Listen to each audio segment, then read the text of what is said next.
안녕하세요. 사회복지사 1급 인간행동과 사회환경 현일송입니다. 오늘은 첫 번째 시간으로 인간 발달에 대해서 알아보도록 하겠습니다. 우선 발달의 개념, 발달의 의미를 보실 텐데요. 발달은 일생에 걸쳐 점진적으로 일어나는 체계적인 과정이다 라고 이야기하고 있습니다. 그래서 우리가 일생에 걸쳐 라는 말이 어떤 또 말이랑 같이 사용되는지 알고 계시면 좋을 것 같아요. 일생에 걸쳐라는 거는 태내기부터 노년기까지 또 출생에서 사망까지 그리고 전생에 다 같은 말이라는 거 여러분들이 이해하시면 쉽게 아실 수 있을 것 같고요. 두 번째, 신체적, 심리적, 사회적 영역에서 우리는 전체적인 변화를 포함한다라고 이야기하고 있습니다. 그래서 신체적인 변화, 우리가 어렸을 때부터 지금까지 신체적인 변화가 지속적으로 일어났죠. 어떤 신체 키의 크기도 변화되었고 몸무게, 도 변화되었습니다. 이런 신체적인 변화만 의미하는 것이 아니다. 심리적인 부분, 인지의 확장, 어떤 내적 변화 이러한 것들도 우리는 발달에 포함한다. 라는 것입니다. 그리고 사회적인 영역, 우리가 사회적인 영역, 환경 속의 인간이기 때문에 우리가 어떤 집단, 어떤 조직, 어떤 환경에 있는지에 따라서도 발달적인 부분에서 영향을 많이 받는다는 것입니다. 그래서 우리는 신체, 심리, 사회의 모든 부분에서 전체적으로 이해를 해야 된다. 라는 것을 의미합니다. 그리고 우리가 발달의 유사 개념에 세 가지가 나옵니다. 성장, 성숙, 학습이 나오는데 쉽게 성장은 여러분들이 수치로 이해할 수 있는 것들을 성장이라고 생각하시면 되세요. 신체적인 크기의 증대, 아까 말씀드렸던 우리가 키가 큰다든지 몸무게가 늘어난다든지 이런 것들 우리가 수치로 알 수 있죠. 그리고 근력의 증가, 여러분들이 어렸을 때보다 지금 근력이 증가했을 수 있고 또 지금 현재에도 뭐 예를 들어 인바디 하면 근력, 체지방 뭐 이런 것들 다 알 수 있잖아요. 그래서 수치로 알 수 있는 것들 그리고 인지의 확장. 어릴 때부터 지금까지 생각해 보시면 또 인지의 확장도 지속적으로 일어나고 있고 이런 검사를 통해서 수치로 확인될 수 있는 부분입니다. 그래서 양적 확대를 성장은 의미한다라는 부분으로 여러분들이 쉽게 이해하시면 될 것 같고요. 그래서 특히는 이런 외적인 부분, 신체적인 부분에 국한된 어떤 변화를 설명할 때 주로 성장이라는 것들을 사용한다. 라는 것으로 이해해 주시면 될 것 같고요. 성숙은 여러분들이 어떤 학습이나 환경적인 영향이 아니라 내가 가지고 있는 태어날 때부터 가지고 있는 유전적인 정보에 따라서 나타나는 변화를 의미합니다. 그래서 경험이나 훈련에는 관계가 없다라는 것과 유전 인자가 가지고 있는 정보에 따라서 우리는 각 개인마다 유전 정보가 다르겠죠. 부모님한테 물려받은 어떤 기질적인 거, 신체적인 어떤 특징 이런 것들이 다 다르잖아요. 이런 유전 인자가 가지고 있는 정보에 따라서 일어나는 거, 변화가 있는 부분이 성숙이다 라고 알고 계시면 될 것 같습니다. 그리고 세 번째, 학습.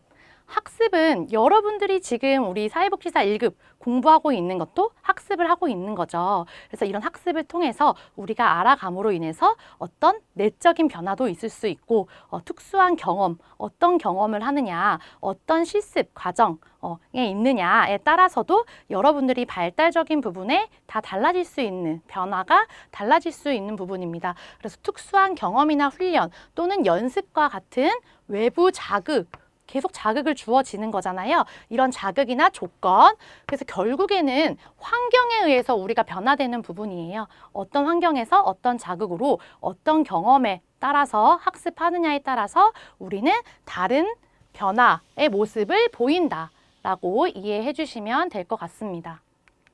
그리고 두 번째, 인간 발달의 관점. 대해서 그럼 사회복지에서 인간의 발달은 어떤 관점을 가지고 보느냐를 살펴보도록 하겠습니다. 인간 발달은 전생에 걸쳐서 아까 얘기했었죠. 일생애랑 같은 말이다. 태어나서 죽을 때까지 전생에 걸쳐서 일생에 걸쳐서 나타나는 연속적인 과정이다 라고 관점을 가지고 있습니다. 그리고 두 번째, 상승적 변화와 또 하강적 변화를 포함한다. 인간의 발달은 상승적인 변화만 있는 것이 아니고 또 하강적인 변화만 있는 것이 아닙니다. 인간이 태어나서 성인기가 될 때까지는 우리가 상승적 변화를 하게 돼요. 그래서 성인기까지는 상승적인 변화가 계속 발달적인 부분에 있고 우리가 성인기 이후에 어떤 중년기가 되면은 발달 가업이 뭐냐면은 신체적, 인지적인 변화에 잘 대응하는 것이 우리 중년기 이후에는 발달 가업이 될 수 있습니다. 그렇기 때문에 중년기 이후에 노년기까지는 계속 하강적 변화가 또 있겠죠. 하강적이라는 것은 퇴행적이라는 말과 같은 말이라는 거 여러분들이 알고 계시면 좋을 것 같고요. 그런데 우리가 알아야 되는 것은 성장이에요. 성장은 그런데 성인기가 될 때까지 일어나지만 성장은 일정 어떤 시기가 되면 멈춘다라고 이야기하고 있습니다. 그래서 우리가 뭐 고등학생 정도가 되면 성장판이 닫힌다. 이렇게 얘기하잖아요. 그래서 중고등학교 때 더 뭐 농구를 열심히 해서 우리가 어떤 자극을 통해서 키를 좀 크게 만든다든지 호르몬 주사도 사실 성인 이후에 맞는 것이 아니라 어떤 청소년기에 좀 어릴 때 아동기에 이렇게 맞추기도 하죠. 그래서 성장은 성인기 일정한 시기가 되면 멈춘다. 하지만 인간 발달에서는 상승적인 변화 그리고 하강적인 변화도 포함이 된다라는 거 여러분들이 구별해 주시면 될 것 같습니다. 그래서 2번은 여러분들이 별표 하나 해주시면 좋을 것 같아요. 중요한 부분이라서 이해를 하고 계셔야 되고요. 그래서 3번, 양적 변화. 양적 변화가 즉 외적 변화랑 같이 외우시면 되겠죠. 그리고 질적 변화는 어떤 우리 마음의 내적 변화와 같은 내용이다. 이런 모든 양적인 변화와 질적인 변화, 내적인 변화와 외적인 변화를 포함한다라고 알고 계시면 될 것 같습니다. 그리고 4번, 환경 속의 인간. 우리는 사회복지에서 인간이 어떤 환경 속에 환경과 상호작용을 계속 지속적으로 하면서 자극을 받고 발달에 영향을 준다라고 얘기하고 있습니다. 그래서 환경 속의 인간은 인간 발달 이해에서 기본 관점이다 라고 알고 계시면 될 것 같습니다. 그리고 개인의 유전 형질. 우리 아까 성숙에서 유전 형질, 유전 정보에 따라서 일어나는 발달에 대해서 학습하셨잖아요. 그래서 유전 형질도 인간 발달에 영향을 미친다. 우리가 각 부모로부터 받은 유전 정보가 다 다르기 때문에 이런 유전 형질도 발달에 당연히 영향을 미치겠죠. 그리고 6번. 그래서 인간의 행동은 한 가지만 중요하게 보는 것이 아니라 전체적인 맥락에서 우리가 바라봐야 한다. 아래 7번을 보시면 이해하실 수 있어요. 전체적인 맥락이라는 것은 즉 생물학적, 심리적, 사회적 체계 포함해서 전체적으로 이해를 해야 된다. 라는 것입니다. 생물학적인 거 뭐가 있을까요? 우리가 어떤 타고난 신체적 특징 될 수 있고요. 그리고 어떤 뭐 장애 유무 이런 것들도 포함될 수 있겠죠.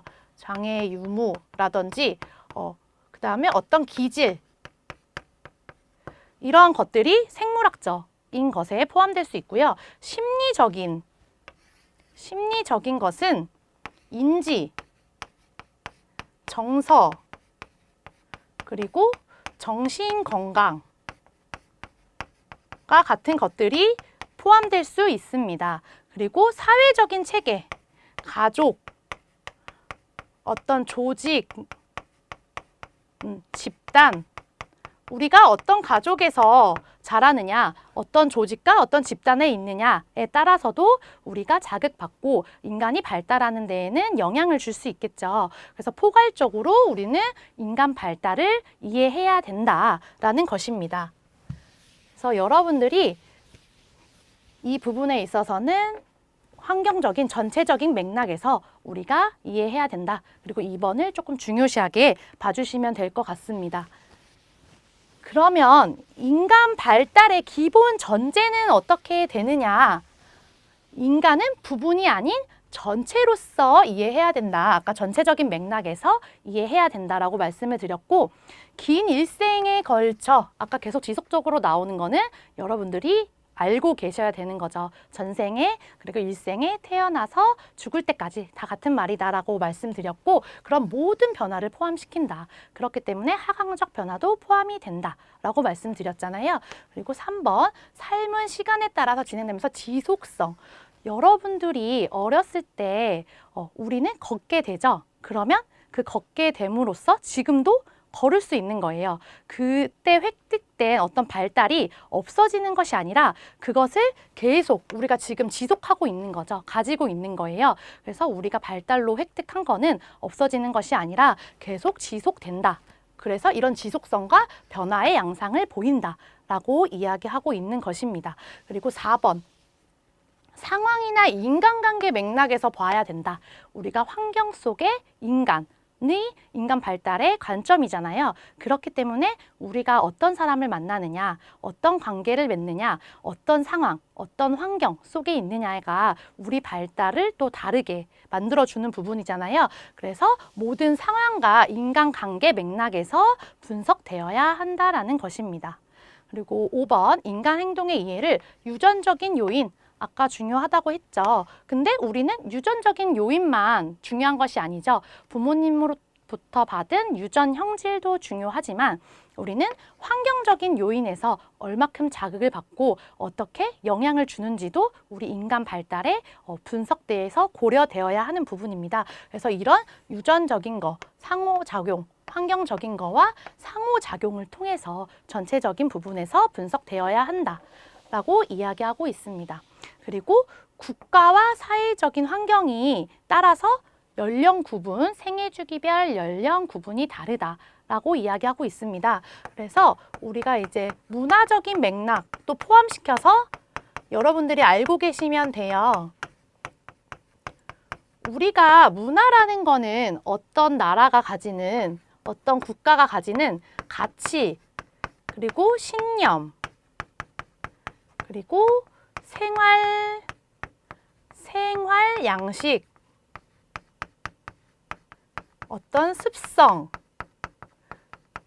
등을 이야기하잖아요. 그래서 인간의 발달은 생애 주기별 연령 구분도 국가마다 다르다. 그리고 문화마다도 다르고 사회적 환경에 따라서도 고려가 되어야 한다는 것입니다. 생애 주기별 연령 구분. 여러분들이 운동선수들 예를 들면 신체적인 크기가 똑같을까요? 체구가 다 다르죠. 우리보다 더 키가 큰 나라도 있고, 우리보다 발달이 더 월등히 높은 나라도 있고, 또 우리보다 또 조금 다른, 우리랑 연령 구분, 발달 과정 이런 차이에서 조금 생애 주기별 연령 구분이 다를 수도 있겠죠. 그래서 각 국가별 사회적, 문화적 맥락에서 우리가 발달을 고려해야 된다라고 여러분들이 이해하시면 될 것 같습니다. 그래서 인간 발달의 원리 부분이 중요합니다. 그래서 1번 중요하고요. 4번이 여러분들이 중요하게 보시면 되는데, 1번, 인간 발달에는 일정한 순서가 있다. 그리고 방향성이 있다라는 거예요. 여러분들이 아이들의 발달 모습을 생각하면 쉽게 어디가 순서가 어떻게 변해가는지 이해하실 수 있어요. 예를 들어 아이가 태어나서 걷기까지의 모습을 우리가 한번 예시로 들어보겠습니다. 목 가누기, 아이가 걷기 전에 목 가누기를 하죠. 그리고 앉아요. 아이들이 앉기, 그리고 기기, 그리고 서기, 그 다음에 걷기를 하게 됩니다. 그래서 아이들의 발달 모습 생각해보면 목 가누기, 우선 목을 가눠야 서서도 뒤로 넘어지지 않겠죠. 근데 목은 어디예요? 인간의 몸에서 얼굴 부분이잖아요. 그래서 얼굴 부분이다. 그럼 앉으려면 우리가 척수, 중추신경의 척수도 힘이 있어야 되고 복근, 우리 배에도 힘이 있어야 돼요. 그래서 복부라고 이제 생각해 보시고 그 다음에 기려면 팔로 기어가잖아요. 그래서 팔을 사용하고 그 다음에 서려면 다리에 힘이 있어야겠죠. 그리고 걸으려면 뭐 발가락에도 우리가 힘이 있어야 또 걷기까지 가능하겠죠. 그러면 얼굴, 그리고 복부, 팔, 다리, 발가락 어디로 가죠? 상부, 위에서 아래로 내려간다는 겁니다. 그래서 상부에서 하부, 상체에서 하체로 우리 발달의 순서가 변화가 있다라고 알고 계시면 될 것 같고요. 중심 부위에서 말초 부위라고 했어요. 우리가 인간을 그려볼게요.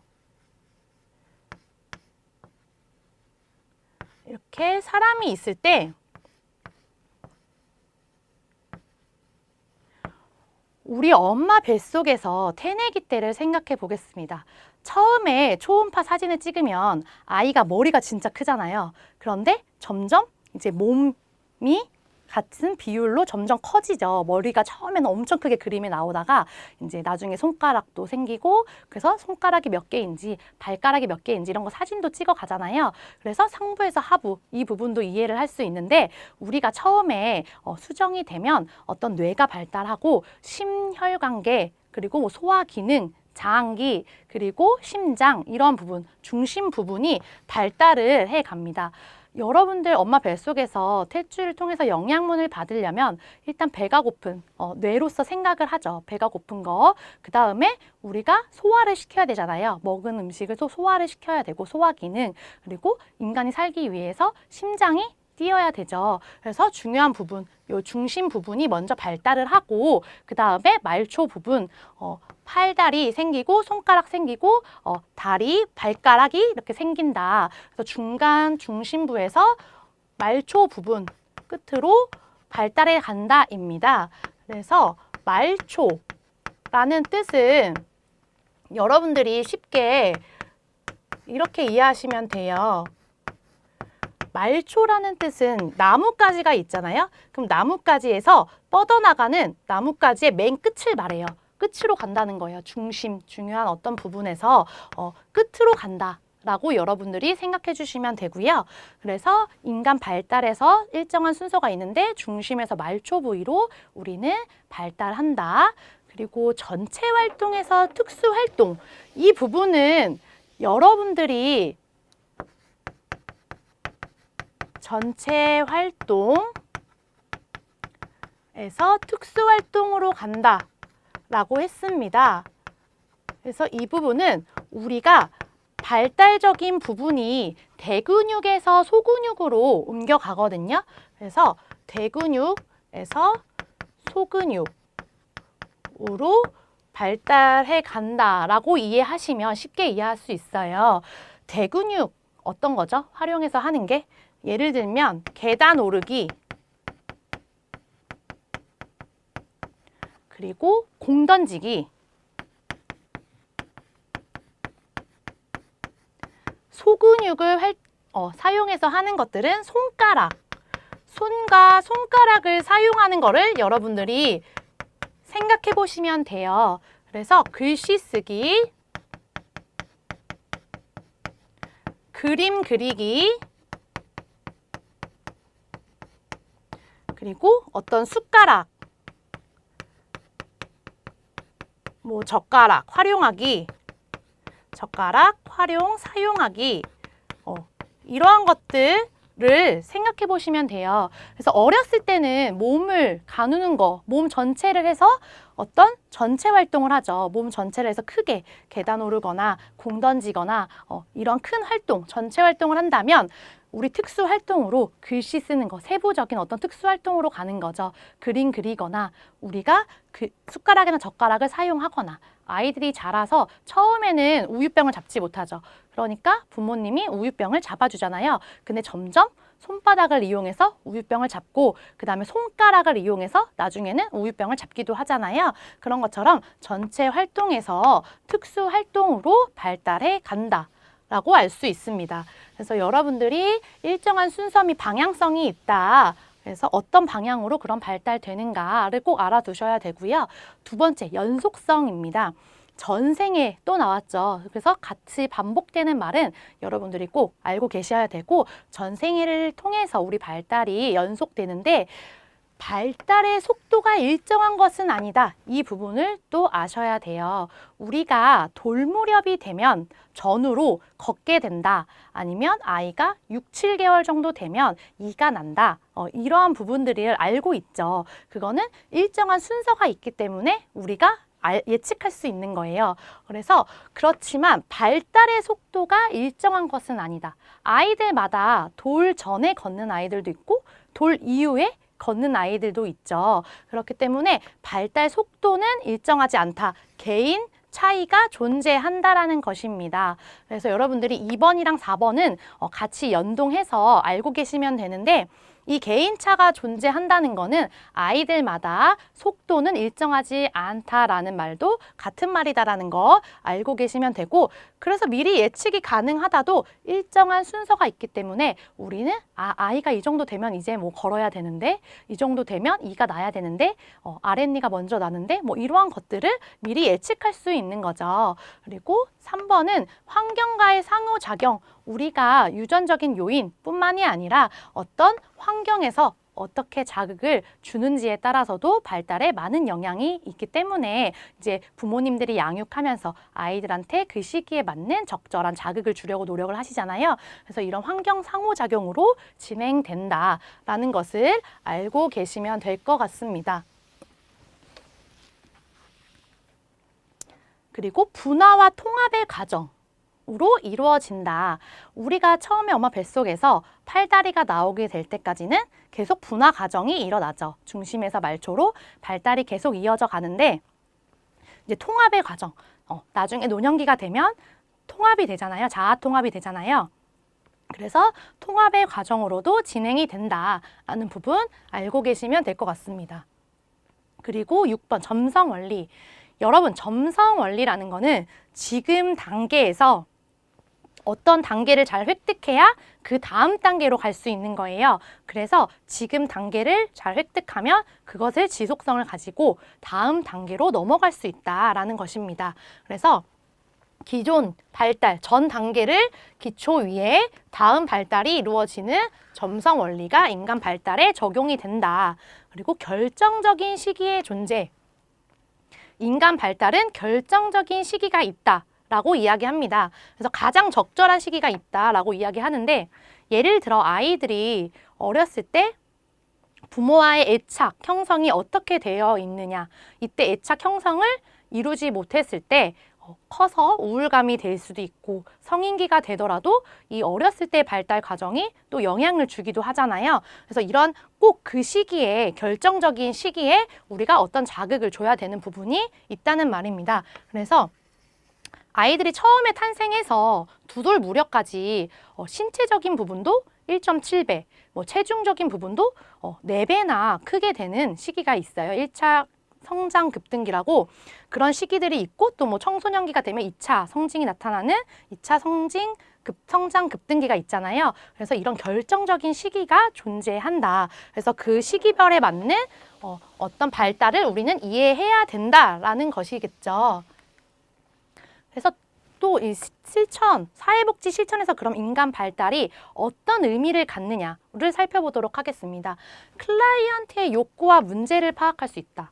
여러분들이 각 발달 과정에서 이해를 하시면 우리 아이가 어떤 부분에서 문제가 있고 욕구가 있고, 또 클라이언트가 그 이전 단계에서 획득하지 못한 어떤 발달 과제는 무엇인지를 파악하실 수 있겠죠. 그러면 우리 클라이언트, 우리가 만난 대상자들한테 어떤 개입을 해야 되고, 어떤 사정을 해야 되고, 어떤 계획을 해야 되는지, 지금 이 다음 단계로 넘어가기 위해서는 어떤 발달 과업을 우리가 진행해야 되는지 알 수 있습니다. 그래서 이런 핵심 체계로서 중요한 의미를 갖는다는 것이고요. 두 번째는 가족, 동료 집단, 뭐 조직, 지역사회 이런 전 환경에서 우리가 사회복지사의 활동 현장이 될 수 있다.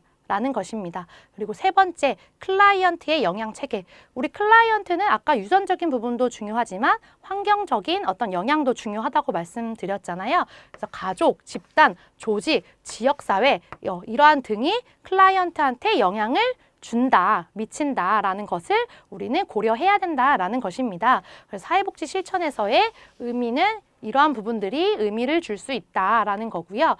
이제 인간 발달 이론이 그러면 사회복지 실천에 어떤 영향을 미쳤나? 이 부분이 또 여러분들이 별표해 놓으셔야 됩니다. 우리는 인간 발달을 그럼 왜 공부하느냐, 사회복지에서 왜 중요하느냐를 보시면 1번 전반적인 생활 주기, 우리가 각 시기별에 맞는 생활 주기가 있잖아요. 그 생활 주기별 이해할 수 있는 발달을 이해하면 지금 어느 정도 발달에 우리가 지금 처해져 있는지, 그러면 어떤 단계에서 지금 어떤 것들을 획득해야 되는지를 이해하실 수 있겠죠. 그러면 개념의 준것들, 기준이 될 수 있는 거예요. 일정한 순서나 방향성이 있으니까요. 그리고 두 번째, 사회적 영향력. 지금 이 가족한테, 이 개인에 있는 가족들, 집단들, 사회 환경에서 어떠한 영향을 받았고 어떠한 자극으로 이 발달을 해갔는지 사회적 영향력을 평가할 수 있는 기준이 될 수 있겠죠.